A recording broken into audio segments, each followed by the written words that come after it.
Debrena Jackson Gandy, how are you? Marvelous. Yay. Fabulous. So we are on a I mean, journey. I'm still answering. Oh, sorry. You're marvelous, and Tremendous and amazing. Okay, proceed.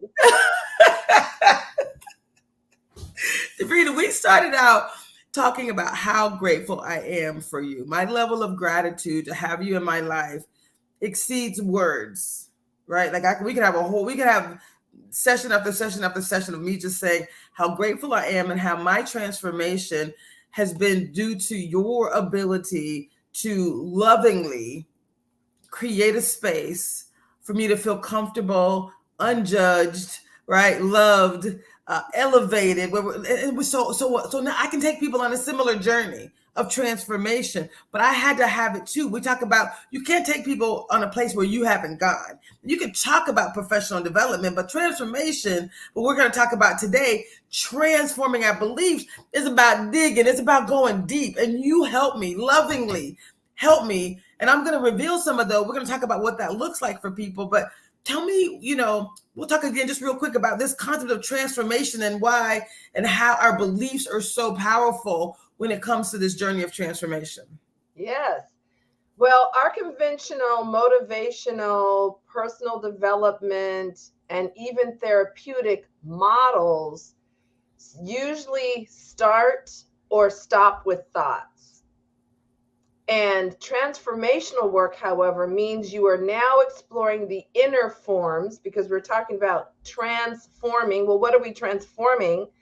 The innermost, most foundational seed thoughts or core programming that we are in this space calling beliefs. So we're going beyond the place that many other models stop. So what are you thinking? What are you thinking? What are you thinking? Reflect, reflect, reflect. Those are all questions at the thought level. But what gives rise to the thoughts that we're reflecting on? So that's where the real power for permanent change lives. Because you can change your thoughts, but the beliefs that gave rise to the thoughts are still firing and informing and, feeding the thoughts. And then you can backslide or regress. But when you've done the clean out and the changing of the inner forms, then you become a new creature. Once the caterpillar becomes transformed into a butterfly, it cannot go back to caterpillar. So that is the power of transformation. It creates new creatures, new beings, the new man, the new woman. Yes. Lay aside the old. Scripture talks about be ye transformed. So yes, powerful and necessary and timely work.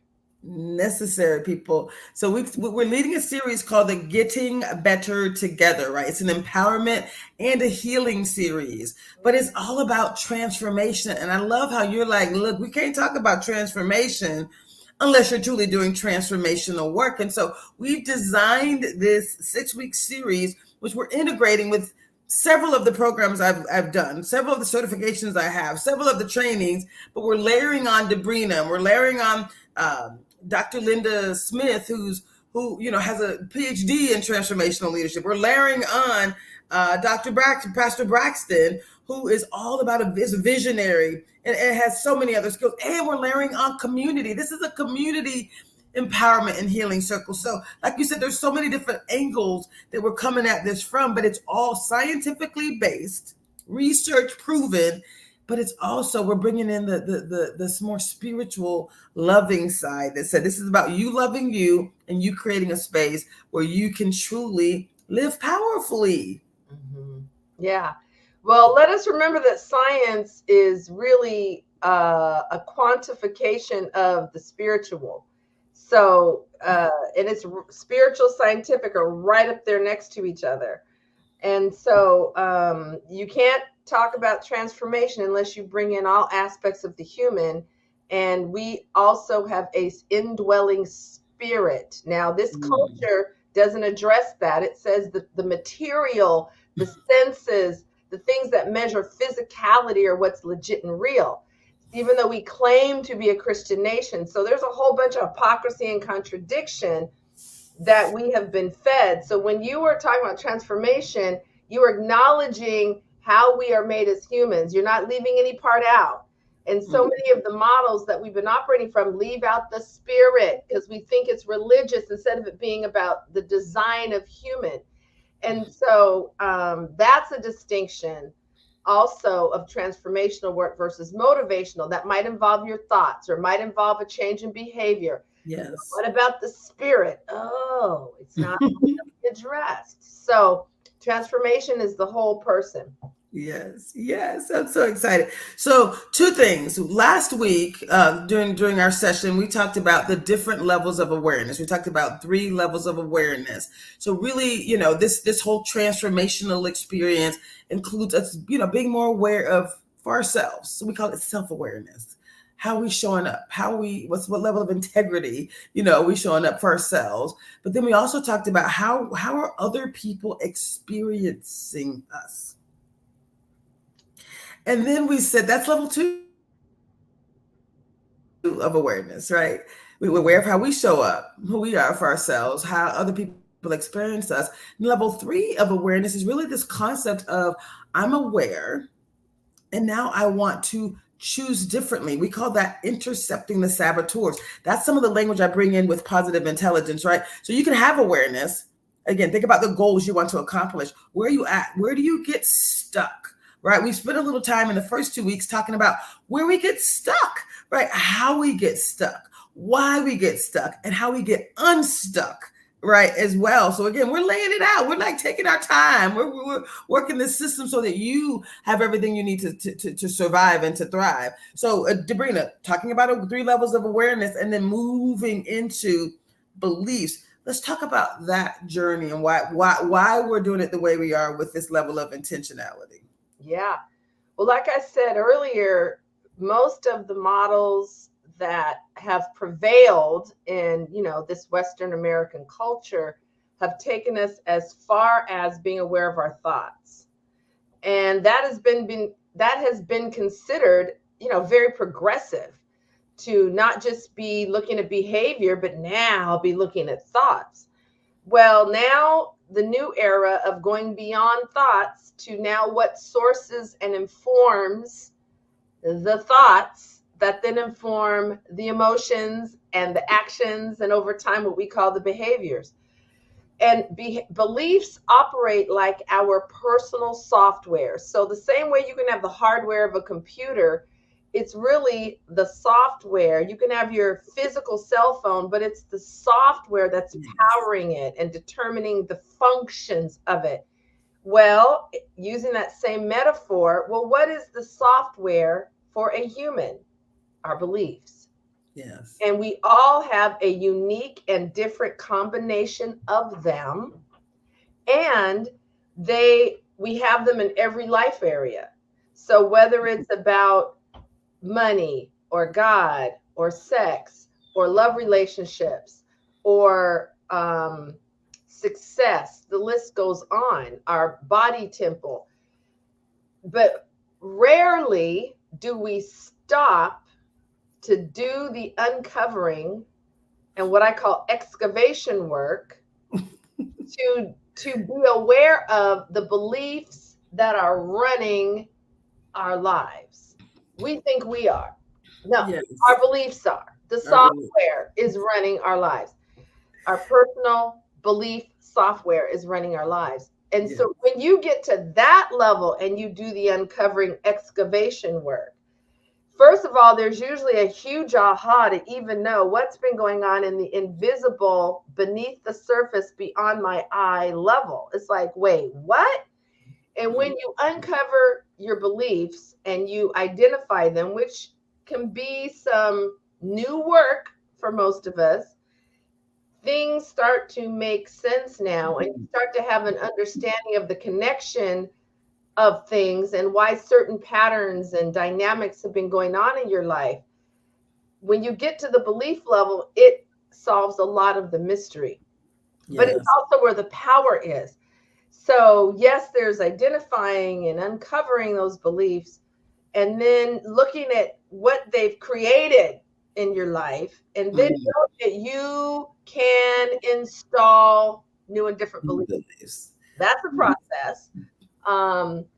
But that's what's so powerful. And the Yes. absolute incredible shifts and changes, deep change that occur when people are doing their belief work. That's the crux of transformation. Yes, yes. And so that's really what today is about. Today we're focusing on transforming our beliefs, Mm. right? And so when you think about we call it the five core drivers of the human experience, right? Some people call it the belief cycle. But if beliefs are at the foundation of every transformation as human, since our beliefs lead to our thoughts.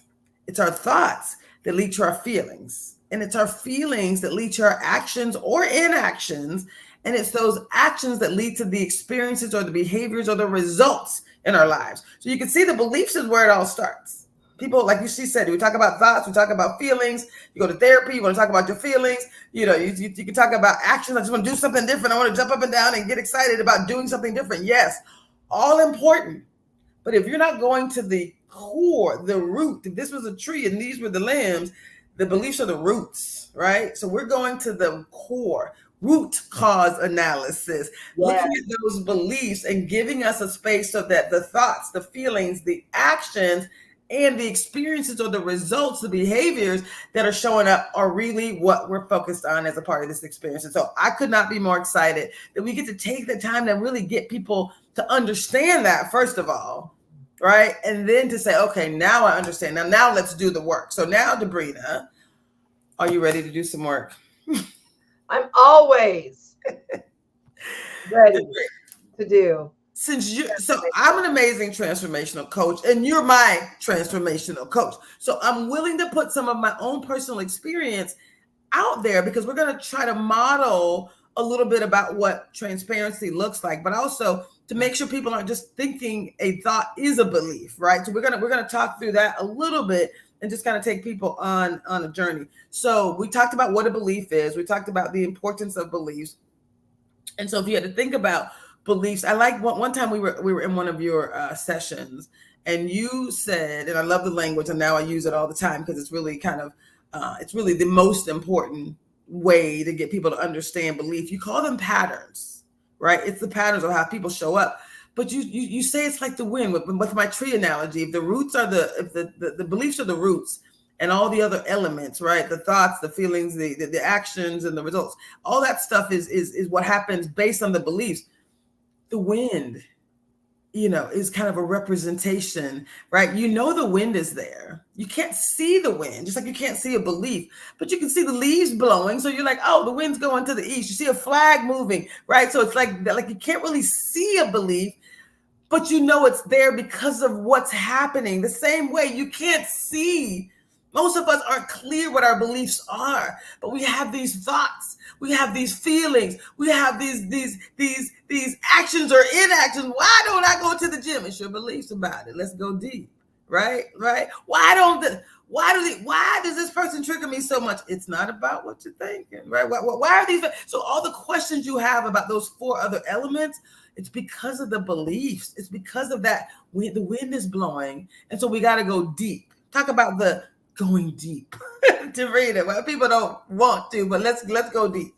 Let's go deep now, shall we? Well, it really is that we have weak muscles in going deep. So then when it comes time to do it, it's like trying to lift an 80-pound weight, but your muscles have only been built up to 5 pounds. Right. So you gotta work the muscle. And so going beyond thoughts to beliefs is like the 80-pound weight. And a lot of us have never lifted that and haven't prepared ourselves to lift that. But that's what needs lifting now.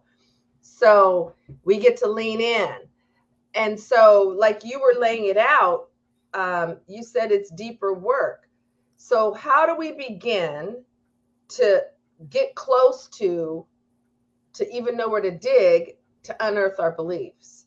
Well, because they're invisible, like that analogy you gave that I gave, and of the wind, the wind is real, but you can't see it because the effects are everywhere. When you see, leaves blow down the street and a sign topple over, it's like the effect of it is real, though my eyeball may not be able to see the wind itself. Same thing with beliefs. So how do you start to move in closer on those? Start with a life area. We have many life areas, right? We have mental, physical, spiritual, relational, wellness, financial, the list goes on. So start with a life area that to you would really like to be more effective in, you would like to be better in. You feel you may have stalled out or hit a plateau, or you continue operating under a certain ceiling or level and you're ready to go beyond. Choose a life area. Then sit down, and I say sit down, which means stop all the activity, focus in on this, aka sit down, and chronicle the patterns you notice in that life area. Just the patterns, not the good ones, not the bad ones, just the patterns. Like a video camera, just recording patterns. Write it down. What are the patterns? Why do the patterns matter? Because they're not just a one-time anomaly occurrence. A pattern means it's recurring, right? It's showing up more than once. Patterns become signposts to help point the way to those invisible beliefs. They're real. They're held within us. They're held within the mind because of the amount of energy around it and the patterning of our synapses and dendrites and the flow of energy in our minds that are called ideas and thoughts. So there's a lot of aggregating of energy around what we would call beliefs. So patterns will help us begin to see, what are the beliefs I'm holding? What are the beliefs I didn't even know got installed? And then it helps you get closer and closer to being able to put language on what those beliefs are. One of the ways to go deeper after you look at those patterns, you start putting forth some ideas about what might be going on. Most people, they're putting forth thoughts. So one of the ways to go deeper and not just stay at thought recycling, but go to the core level, is you put the word because on the end of the thought statement. So let's say someone says, I want to release weight. Or let's say there's always more month than money, and it's been a long time, and they write down their patterns with money and say, take a look at the patterns. What might be, let's start with a belief. There's more than one. A belief you could be holding that create and generate these patterns for you with money. There's not enough. That's a thought. How do I know that's a thought and not a belief yet? Because the word not, or a version of not, is in the language. That's an indicator that you're still at the thought level. So there's not enough for me. We're making it personal now. Because. And then you think about, how do I want that statement to end for it to be true for me, consistent with how I've been showing up with money. So that is a technique you can use to help you go deeper. And you might get to a belief, I deserve the leftovers. Oh my God. So now I've been experiencing leftovers with money, the scraps. I've been experiencing leftovers in my love relationships. It could even bleed over to other areas.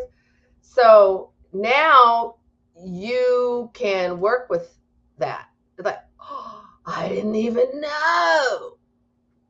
I don't deserve the best, the choicest, the juiciest, the prime. I deserve the leftovers. Where did that come from? Now, that's a whole nother form of transformational work called forgiveness work, where you start to clean and clear out what surrounded when that got installed. and the emotions around living from I deserve the leftovers. That's the forgiveness work. Get us back to a state of freedom. But those are some examples. That's an example, Dr. Traci, of how to start doing the belief work. And that would just be one life area and one belief. We have more than one belief operating in a life area, then we have more than one life area. That's why you got to develop the muscle, or get them developed as you're doing the work. Sorry, you've said that belief work is so important. It's so powerful, and I've done it with so many individuals where it's like, you know what? I've had people say, I don't remember who I was when I used to think this way. Like after we've had these transformational coaching sessions, I coach other coaches as well. One guy, ex-Marine, Michael Brown was his name. He's like, use me anytime, like bring me into any call. But he's like, Traci, I think of you every day because it burdened me. That he said it was burdened because he'd never gone into battle. He used to train other people in the military, other leaders, but he had never gone in. So when people would say, thank you for your service, he said, I felt like an imposter. Even though he trained thousands of people who who actually went into battle. It's not like he avoided going. It's just his skill was training. That was what he did. And so as we work through that belief, right, he's like, wow, I show up and I take it in, like it washes over me. I get to retroactively love upon myself as a young man. Like this probably started when he was like, as he was moving into, the opportunities to serve and what, but it's like those beliefs show up so deeply. So you were in the session with, but hang on, yes. Hold your thought. Okay. Thank you. So the reason that Michael, this is so good. The reason that Michael felt like a phony when he would hear thank you for your service is he had a belief that service equals field battle. You see? Exactly. He had a belief that he was inserting about service that had him feel like I don't qualify. So then you're like, well, where did that come from? Exactly. Because if service means battle, that means nurses at a hospital didn't serve. That means, you know what I'm saying? Like, what? I didn't even think about that. That means the only people served were on the field, but there's equipment, people that are bringing it in on big ships. They're not doing field battle, but they're bringing in the tanks and the artillery for those. So that means they didn't serve, so when you start like, oh my God, but that belief was constricting him. It was affecting his self-esteem. Totally. Having him accumulate feelings of being a phony that had built up in his system. And that was just one belief. Service equals battle. And he had awards on the wall, Debrena. I was like, now he said, I see that he had awards, he had all the things, and none of it mattered until we got, and it took less than an hour. He was a coach too. It don't take people say it takes a lifetime for transformation. It really doesn't, right? It can, it's right? Depending on where you process, but it's a process. It can happen in an instant. There you go. When you have those breakthroughs, it's like, whew, such the weight is released. Right? You're feeling like you were a new being when your beliefs changed. Yeah. He said, you can't tell me nothing. He had tattoos that were like, I don't know, awesome and what, like, okay. He didn't even believe those. And now he is like, I think of you every day. Yeah. I was like, oh. But I say, like, we can transform. So when I got the opportunity to do anything, which we could have done with this funding related to, the work I do in life, right? I could be in corporate, I could still be there, I could be doing whatever. But when I say I want to show up in my full glory, like this opportunity to help people transform in a way that will allow them to live powerfully and to do it with others, because it's better. right? When we do it together, it's like, oh my God, talk about me living powerfully, but you've helped me be even more powerful. And I'm on the journey. It's an ongoing journey, but Yeah. just this idea of showing up in a way that allows us to understand our thoughts, understand our thoughts, emotions, understand the feelings, the patterns that Debrena talked about, like the step one in us creating the life that we love and creating the dreams, helping to manifest our dreams, is really looking at the patterns, looking at what shows up every day in your life as it relates to that life area, as it relates to that particular goal, right? Being able to look at where you have been successful and where you have not. So when you're looking at patterns, Debrena, we have to break it down real quick, because looking at patterns, we often make excuses. I know how to write. I'm brilliant, so I can rationalize my accountability for patterns, and not necessarily take full accountability for that. So let's talk about the importance of looking at patterns without judgment, right? And not rationalizing, not making excuses. But let's talk about that beautiful journey of truly looking at our patterns and taking accountability. I guess really looking at maybe it's more about this concept of awareness, getting more aware of those patterns. And then we talked about awareness last week, being aware of yourself, how you impact others, and what you're going to do about it. Once you know, what are you going to do about that pattern? How are you going to choose differently? How are you going to intercept that saboteur? Right. So this is good about patterns, because we are so used to putting an opinion, inserting rationalizations, inserting justifications, and inserting explanations. We're not talking about any of that. What we're talking about, we'll go back to the wellness piece. Okay, let's say I'm 60 pounds overweight, and I say that I want to go to the gym and start lifting weights, and then I look up and I went once in 4 months, and it's like, okay, hang on. So let's look at patterns. So it's not, well, I meant to go more, but things got busy. That's an excuse. We're not talking about writing down excuses. What's the pattern? I went once in 2 weeks. Another time I went 3 times in a week, but then I had a 5-week break. Just share the facts of the pattern, not your judgments about it or trying to explain why the pattern happened. So then it allows you to look at the patterns and say, now these patterns are a function of something. The thoughts that had me exhibit this behavior arose from somewhere. They were informed by something. What do these patterns point the way to?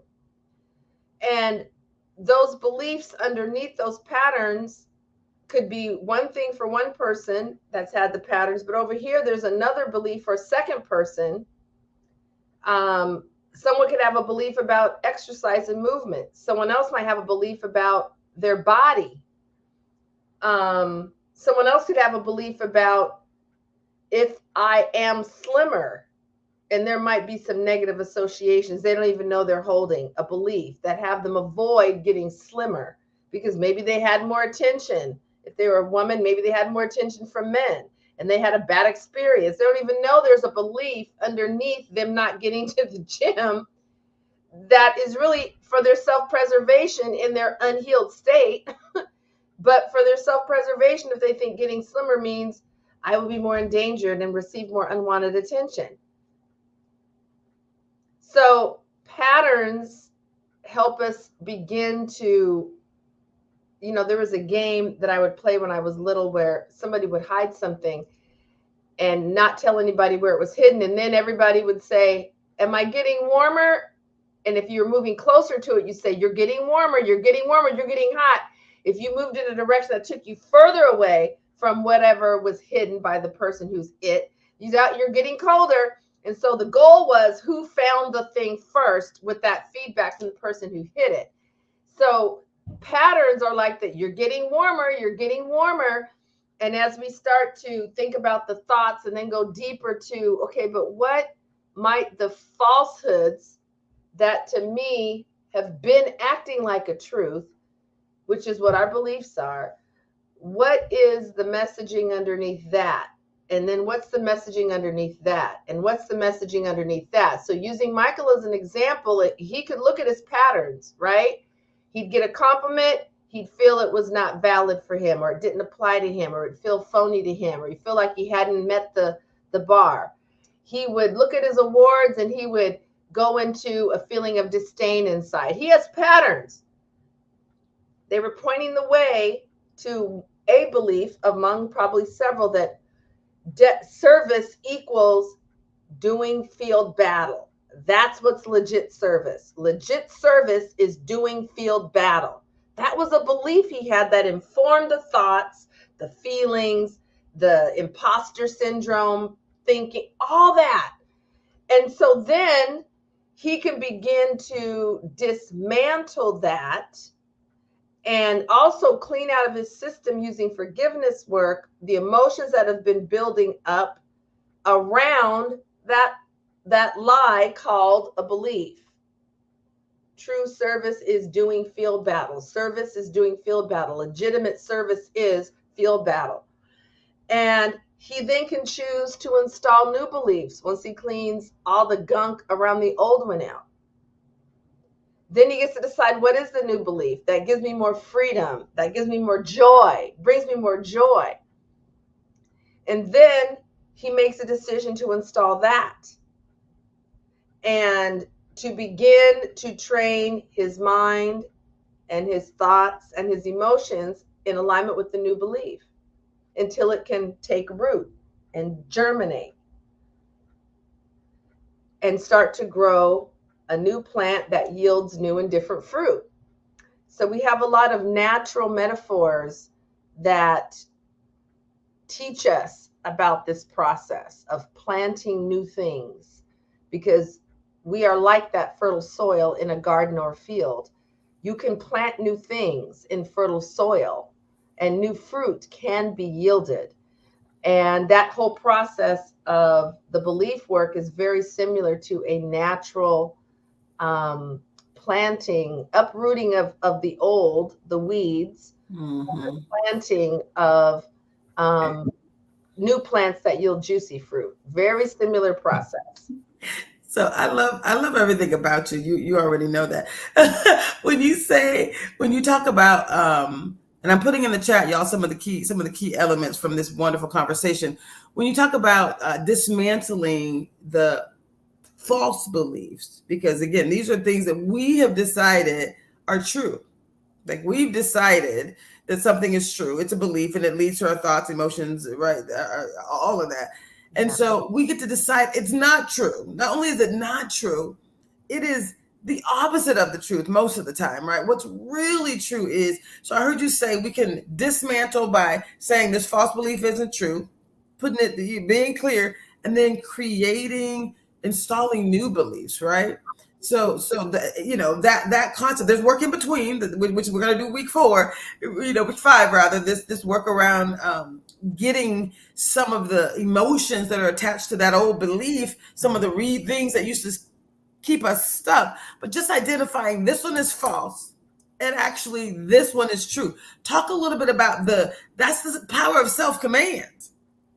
Because you think about it, if you're 50 years old, then some of those thoughts you've driven some grooves that have been there for a while, meaning you have some habits, right? Your brain is going to naturally go to a place, but when you do the work to say, hey, that's actually not true, and it's so not true, right? Then you do the forgiveness work, you install a new belief, and you're able to say, whenever I even begin to go down that path, I'm going to shift to the new belief. I'm going to focus on the new belief. I'm going to shut down that old belief because I just know it's not true. So let's talk about that agency that comes with us being able to shut down a belief that we know isn't true and choosing a belief that is. Yeah. Well, in these final literally couple of minutes that I have with you, just to underscore what you said, everything about how we are engineered, designed, and made by a loving creator equips us to be able to do what you just said. So isn't it amazing that all of the necessary equipping is there? It's provided. It's in place. Now we get to activate it. Now we get to put a demand on it. Now we get to invoke it. So everything that you just laid out, boom, boom, boom, being able to stop, choose differently, right? Being able to shift my energy and attention. It's like looking at a painting on a wall in a museum, and each time you came in the museum, you stopped and you looked at that painting. And you said, on the other side of new beliefs being installed, it's like, I never really even liked that painting. I settled, but now I can look at a different painting, and you literally shift your attention to another piece of art across the room, and you move toward that. I have the ability to turn my head. I have the ability to redirect my attention energy, and I have the ability to walk myself closer to the new art I'm now going to allow to take up that visual space. But it is that simple. It takes some time and some working the muscles, but it is like that with beliefs. It's like, no, that's the belief you were parked in front of before that you gave energy to, that was informing you. We clipped the wires on that. So now let's shift our attention and let's create a new groove called walk across the room over to this other painting. And guess what? The next time you come in, where do you go? You go to the new painting that you really love. All fully, no compromises. And memory of that old painting, you can look over there and still go, I remember when. It has no power, though. It has no power. It has no power because you've cut all the mechanisms that gave it power. You've gone through your process. You've gone through your forgiveness work, which helps to cut the cords of attachment to the old painting. So now the new painting is your new norm, and you feel comfortable, and you're appreciating being in front of it and being with. Same metaphoric journey when we are doing belief work. We're simplifying it, of course, but the point is that we are built and equipped and prepared with that which allows us to engage in this powerful transformational work. Now, more of us get to say yes to it. More of us get to say yes to working the muscles and being facilitated through it, and to lean in and to move into some new personal territory, going beyond what the conventional models in this Western American culture, where they take us and saying, I want more, I want to go deeper, I want to really crack the code on more of my true power and joy and full self-expression. I know it's available to me because I'm equipped and built to be able to architect a new reality for myself. I'm going to lean in and allow myself to be led by those who have gone before me or who have greater understanding. And all I need to do is be teachable and coachable and ready. Debrena, thank you so much. We're talking about transforming beliefs this week, and next week we're going to focus on forgiveness. Anything you want to say about forgiveness as we go? It's big, it's huge. Here's the definition of forgiveness according to Debrena Jackson Gandy. It is personal liberation work. Personal liberation work. And the fruit of personal liberation work is freedom and fuller self-expression. That's what really forgiveness is. It's a personal spiritual technology that gives you more freedom, liberation, and fuller self-expression.